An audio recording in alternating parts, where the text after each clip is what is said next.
이번에는 다음 소식 한번 또 들어볼까요? 네, 역시 또 이렇게 짤막한 자료 영상을 하나 준비를 해봤는데요. 같이 한번 좀 보시겠습니다. 네, 도심 전체가 칠흑 같은 어둠에 휩싸였습니다. 건물 일부에만 좀 불빛이 새어 나오고 있고요. 도로에는 오직 자동차 헤드라이트 빛만 있을 뿐 앞을 분간하기가 쉽지 않은 상황입니다. 중국 랴오닝성 선양시에서 정전 사태가 발생한 건데요. 신호등까지 작동을 멈추면서 도로가 완전히 마비되기도 했습니다.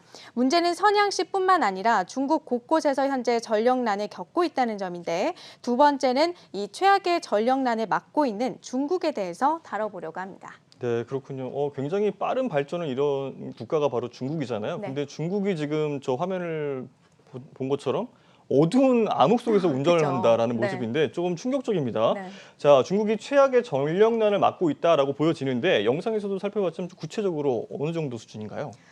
우선 중국 본토 이 31개 성, 그리고 또 직할시, 자치구 가운데에서 현재 20여 곳에서 전력 부족을 겪고 있는 상황입니다.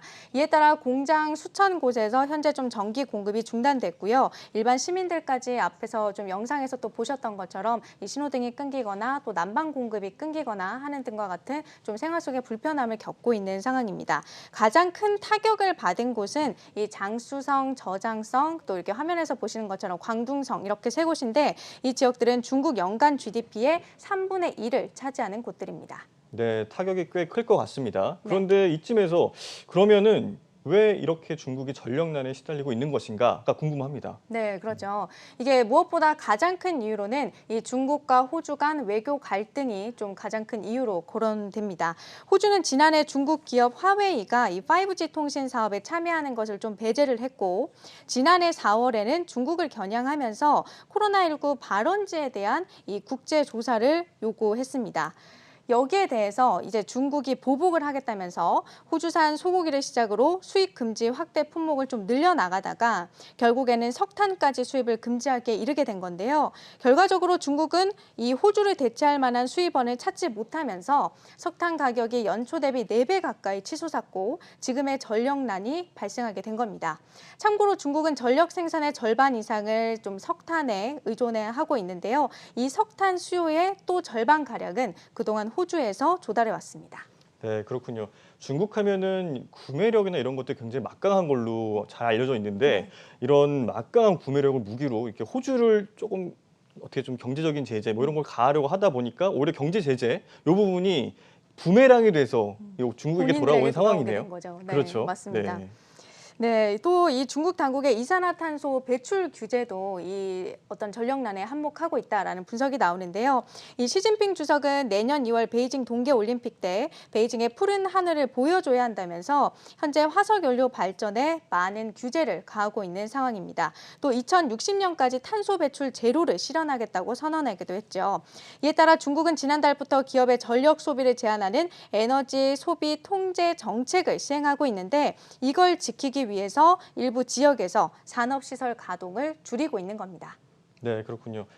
저희가 첫 번째 이슈에서도 살펴봤지만 요즘에 이제 전 세계적으로는 이런 탄소 배출을 줄이고자 하는 그런 이슈들이 굉장히 많이 나오고 있지 않습니까? 네.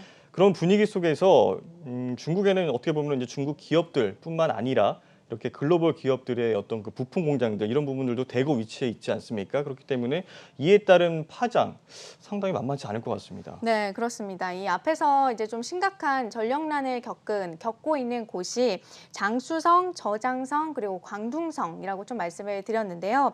이 현재 이 지역들을 중심으로 글로벌 기업들의 핵심 부품을 생산하고 또 공급하는 공장들이 좀 가동을 중단하고 있습니다.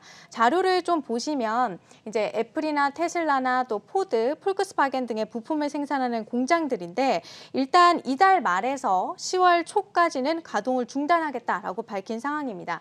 사실 이 네 곳뿐만이 아니라 훨씬 더 많은 이 공장들이 가동을 중단한 상황인데, 좀 몇 가지만 좀 들고 와봤고, 그런데 이게 중요한 문제는 이 전력난이 언제 해결될지 알 수 없는 상태여서 위기감이 계속 감돌고 있는 상황입니다. 네, 이 전력이 언제 해결될지 모른다. 결국에는 뭐 단기간에 이게 해결될지 안 될지 이 부분도 알기가 쉽지 않다라는 의미인 것 같은데요. 네, 맞습니다. 이게 전력난이 당장 해소될 가능성이 높지 않다라는 관측이 좀 현재로서는 좀 지배적인 상황인데요. 아무리 빨라도 이 내년 2월 베이징 올림픽을 좀 치르고 나서야 일부 해소가 될 것이라는 전망이 나옵니다.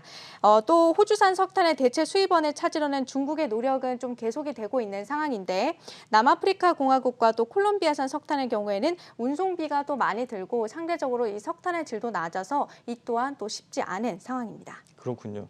뭐 이런 여러 가지 영향들 때문에 결국에는 중국의 어떤 경제 성장률 이 부분에도 영향을 미칠 것 같습니다. 네, 맞습니다. 글로벌 IB들은 이 현재 중국의 성장률 전망치를 하향 조정하고 있는데요. 노무라 증권 같은 경우에는 이 올해 전망치를 8.2%에서 7.7%로 내려잡았고요. 그리고 또 모건 스탠리 역시 정전에 따른 생산 감축이 올해 내내 지속이 된다면 이 4분기에 중국 GDP 기준 성장률을 1%포인트 끌어내릴 수 있다라고 좀 분석을 했습니다.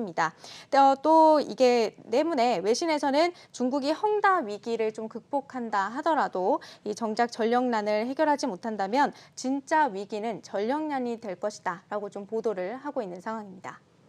네, 오늘 소식은 여기까지 듣겠습니다. 지금까지 김보미 기자였습니다. 잘 들었습니다.